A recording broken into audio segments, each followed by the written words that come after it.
در این گوشه اردوگاه الهول شهروندان خارجی به سر میبرند. به اطلاع سازمان ملل متحد در اینجا حدود 9000 زنان و کودکان جنگجویان داعش از 60 کشور نگه داشته می شوند.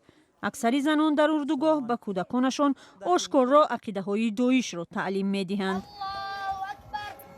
در این نوار که مقامات الهول نشر کردند، یک نورس دیده می شود که نمازی گروه از کودکان را امامتی می کند.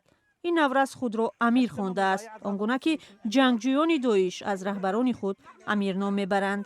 این زنان خواستار گفتگو با خبرنگاری صدای آمریکا شدند. آنها گفتند فرزندانشان را برای عضویت در گروه تروریستی آماده میکنند و با آنها لباس جنگجویان داعش را میپوشانند. نه انشالله مجاهد انشالله. خدا خواهد آنها جهادی می شوند. ما باور داریم که دولت اسلامی برمیگردد و فرزندان ما جهاد می کنند. افزایش حمله و تهدیدها از سوی زنان جنگجویان داعش مقامات پناهگاه را وادار کرده است که مکان نگهداری آنها را از مردم دیگر جدا کنند. احمد پناهنده عراقی است که پس از تهدید به کشتار به جای امن انتقال یافته است. به گفته وی با پرزورتر شدن بخش‌های گروه دولت اسلامی و احتمال وارد شدن آنها به پناهگاه، زنان داعشی هم با جرأت می‌شوند.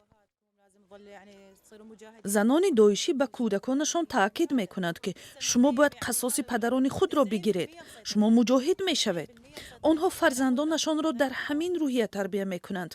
90% این پناهنده ها را پیروان دولت اسلامی نظارت میکنند.